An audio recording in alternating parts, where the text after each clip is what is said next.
It is the distant future, the year 2000.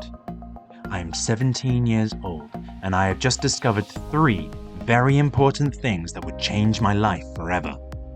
Heavy metal music, the color black, and internet chat rooms in which my friends and I lived alternate lives as vampires.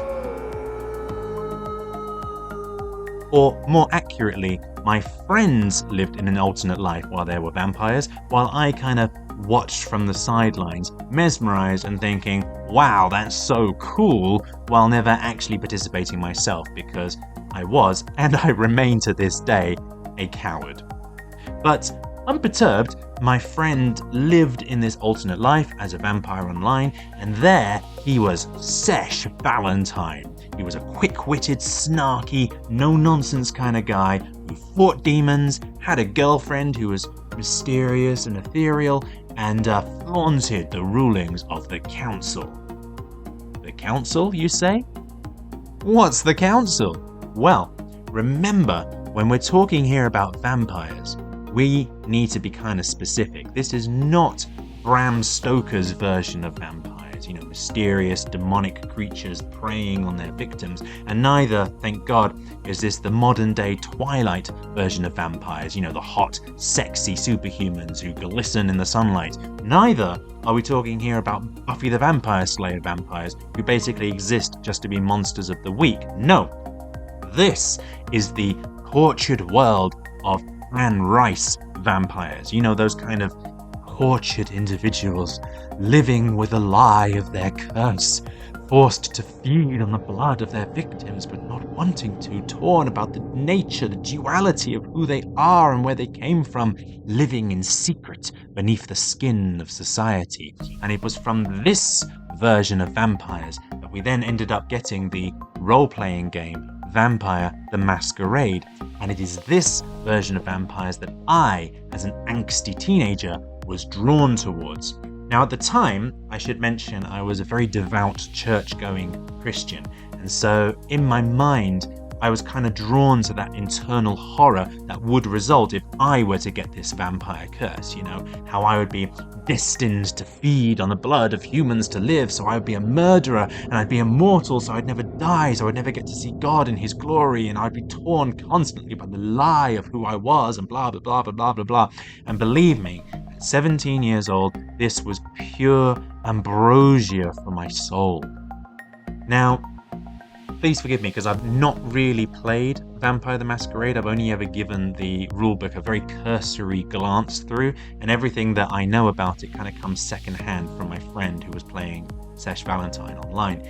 So, but as I kind of understand it, essentially vampires exist in a kind of pyramid of power, whereby each generation of vampire is weaker than the one that comes before. So the very first original vampire was Cain, as in Cain and Abel from the Bible. He would be the first generation, the progenitor of the curse. Now he creates new vampires, which are second generation, and so on and so on. And each time a generation is created, the curse is diluted slightly, so that each generation is less powerful than the one that comes before, until eventually you get to the 6th and 7th generation of vampires, which is what you play as in the game. Now, the more powerful generations of vampire, the older ones, they are the ones that kind of keep control over the weaker brood beneath them. And each major city in the world is controlled by a vampire prince who kind of leads it and kind of controls all of the vampires living in that city. And all of them together, they have to, they've kind of agreed to live by this masquerade, which basically means that they are hiding themselves away from the mortals, sometimes living in plain sight, sometimes hiding in the shadows, basically pretending that they're not there. Why? Well, because of course mortals outnumber the vampires, and if the mortals were to ever find out that vampires existed, then they would be mass panic and the vampires would be wiped out. So there's this kind of agreement just to keep things quiet, and that is the world in which the RPG is set. Pretty good world building, I'd say. But anyway, long story short, I wrote a novel. My first full-length novel. And I called it Macabre because I owned a thesaurus, and because at the age of 17 I took myself way too seriously. As you can see, the first book in the Amnesty trilogy. I was already planning trilogies. Unbelievable. It's my first book. And as you can see, it's quite a short novel. You know, it's only about 70,000 words, maybe. It'd be about 200 pages in paperback. And it goes at a pretty brisk pace if you can abide by the terrible, overwritten prose. Lone road stretching into the distance. A dirty street with infinite curves. Corners and hard lines of the purest definition press against the busy sidewalk, which even at this time of night bustles with the sound of overpacing feet. The prostitutes hanging on the street corners. The drug addicts slumped in front of bus shelters, seeming almost completely natural in this black city of death. Stagnant, unnatural forms, blending with the vibrant few who make this world what it is. The novel stars me as a blatant self-insert character called Kai Lamia. A Lamia being a blood-sucking snake demon from Greek mythology, and Kai being an acronym of my character's real name, Kieran Edwards. Don't ask what the Y stands for. I never made up my mind. So from start to finish, it is a pretentious romp in which the hero is basically just a bystander to the plot going on around him, while he kind of stands in the darkness, brooding and bemoaning his own existence. And suffice to say, the writing is very, very purple. Fire. Twisting colors, writhing, agony. Latent ecstasy. Smoke. Choking. Blinding. Fog of evil. Heat. Burning. Lethal. Cause of the two former. And amidst it all, Elizabeth. Dead. Deep inside, my heart explodes. And finally I know the true meaning of the word pain. I got a lot better. But yeah, it's hard to think that looking back, this is the thing that made me think that I had potential as a writer. You know what? I've always had a soft spot for this book, partly because it came first. You know, I've written other novels since then, but you know, in my mind, I always kind of go back to this one because it's the one that kind of kick-started my dreams as a writer. But mostly because despite how terrible the writing is, despite how flat and uninteresting the characters are, structurally, the way the novel is built, I actually really like it. I struck on some gold here. So basically, the book is split between two time frames. We've got the present and we've got the past, and each chapter alternates between them, kind of adding colour to the other side of things. So in the present, we find Kai living in isolation from the rest of society. He's been kicked out and blacklisted for his past behaviour by his mentor and creator, Eben McKay, who was the vampire prince of Bruges. Now, at the beginning of the novel, Kai realises that he's being followed. Someone's tracked him down. He tries to give them the slip. He can't. He realises, therefore, that it must be another vampire, and they have finally come to capture him and take him in, so that he must pay for his crimes. And so he hands himself in, only to discover that the person that's tracked him down is none other than Elizabeth, a woman that he once loved and one that he thought was dead. Then in the past, we find out how he became a vampire in the first place. Basically, he saved someone from being mugged, only to then get knifed himself and left to die in the street. Eben saw this, and he liked my character's bravado and desire to do the right thing, and so he stepped in and gave him a second chance of life. However, he quickly realizes that his latest progeny is not exactly grateful at being brought back as a vampire. Kai, as a Christian, as I've already mentioned, is very torn by the nature of who he is and his desire to kill and the monster that is inside himself. And so he struggles to fit into vampire society. And at this point, he meets Elizabeth, who is a girl that he thinks at the time is mortal, but she knows a lot about vampires, and she is able to kind of calm him down. She helps him settle. He falls in love with her, but she's always kind of aloof to him. She lets Kai come to her to sate his bloodlust, but she never lets him in fully. So back in the present, Kai realizes that all along Elizabeth had actually been a vampire. And so he's not particularly happy about this fact, because obviously she had been put in place by Eben to bring him in line. So he doesn't like this. But then Elizabeth reveals to him that she is actually now part of a breakaway group that calls itself the Amnesty. And the desire of the Amnesty is to end the masquerade. They want to come out openly as vampires, reveal to the world who they are, stop the lies. And she asks Kai to join her. After all, he has always hated the masquerade, he's always hated the council, he's blacklisted. Why not join the rebellion, bring down both in one go, end the tyranny? Once the lid has been blown off this thing, there is no closing Pandora's box. But to her surprise, Kai doesn't want anything to do with this. He thinks ending the masquerade is a terrible idea. And it's at this point that Elizabeth reveals to him that the leader of this amnesty is none other than Eben McKay himself, the man that created Kai and then blacklisted him. And it's only with this reveal that Kai agrees to go along.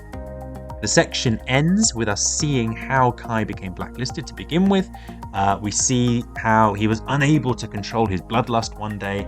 He'd starved himself beyond reason, and he kind of unleashed himself in a mortal cafe. And at first he just kind of stands up in front of everyone. He's like, I'm a vampire, and everyone just laughs at him, and this makes him angry, and then he lashes out and starts attacking, and they start screaming and running away.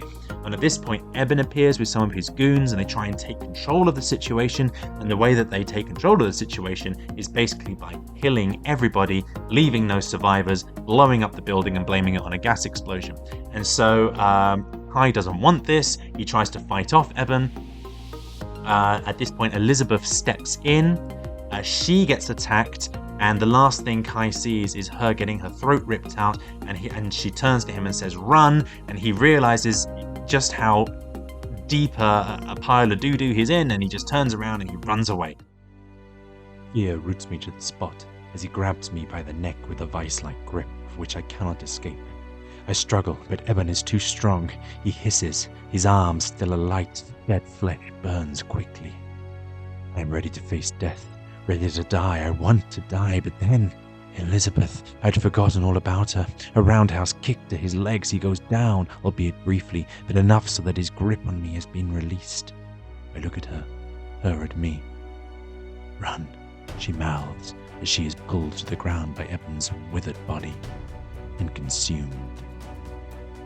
But anyway, yeah, cut to the chase, and Kai agrees to help Elizabeth get to Cuba, where the rest of the amnesty is gathering. He says he's going to protect her and help her, but he's not going to be part of the amnesty itself, living on the fringes. That's his thing. So at this point, he meets another mortal girl, Tasha. She is helping Elizabeth and Kai with the kind of logistics of travel. The amnesty has set itself up in Cuba for some reason, so they're traveling to Cuba. And just like with Elizabeth all those years ago, Kai finds himself growing attached to this girl. They start having a relationship. His heart is kind of still with Elizabeth, but, you know, he's a bit annoyed with her about the fact that she hid her true nature from him all this time, and she's still kind of being aloof with him. And so this girl is nice too, and she's a good stopgap. And, you know, he has a type. And anyway, so they get to Cuba. He comes face to face with Eben, expecting Eben to be absolutely furious with him and attack him on sight. But to his surprise, Eben agrees to allow Kai to stay as long as Elizabeth vouches for him. He thinks, oh, that's a bit weird. But cool, okay, maybe Eben really has turned over a new leaf. Maybe he's serious about this amnesty thing. So he's not actually serious about this amnesty thing. Plot twist, ha ha ha ha, turns out that this entire amnesty thing is a lie. It's just, you know, the whole plan to pull down the masquerade, the plan to undermine the council, it's all a lie. It is a ploy planned by Eben himself to try and gather together all of the malcontents, all of the blacklisted fringe vampires from around the world, get them together, unite them all with this glimmer of hope that they might finally be able to be free of the yoke of the council, and suddenly blow them all up. And Kai actually finds out this plan from Tasha, who it turns out has been working for Eben all along. But she's fallen in love with Kai and she doesn't want him to get hurt, so she reveals the truth to him, and she wants to pull him away so he won't be there when it all goes down and the thing blows up. Kai, of course, though, he's like, no, I can't lose Elizabeth again. And he rushes in to try and rescue them, and he manages to find Elizabeth and he tells her the truth, but it turns out she already knew, and she plans to blow herself up anyway, because the way that she sees it, this way she'll be a martyr, and even if she dies, her message will go out far and wide that there are other ways to live as a vampire. And then I am running to warn the very people who are trying to kill me about their own imminent deaths. It is an irony, but what would you do in this situation? Betrayed by my friends, my love, I don't even care if I die anymore. They can rip everything out of me and leave me with nothing. Nothing's all I have left now. Elizabeth. My God, I'd forgotten about her. My pace quickens so that once again I am traveling at a pace equal by nothing in nature. Feet make no sound, air is still around me. Nothing will stop me now. I must save what I have left. They can do what they want with me, but I won't let them harm Elizabeth. She must be okay.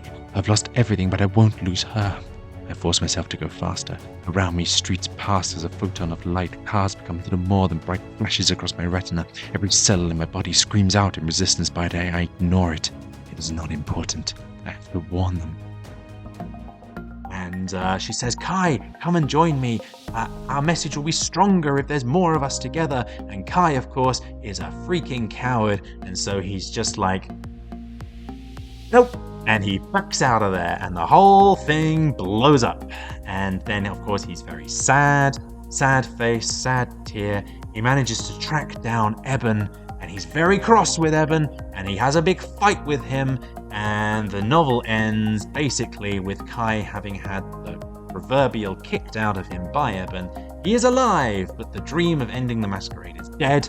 Tasha says, I'm so sorry. And he says, no, you betrayed me. And he gets rid of her, and he throws away his cross, and he rejects his Christianity, and he walks off into the sunset alone. Wait. The silhouette calls out to me from behind. Will I ever see you again? I don't know. I respond true, resolute, my face contorted to unrecognizable depths. I hope so. And then I walk away from that place, from the woman that I loved and lost. I walk away from my life. I am Kai once again, and only the very essence of my being can prove me of that fact. No one goes with me as I walk from that place, the dark pool inside me bursting its banks and welling up into my eyes in great welts of sorrow.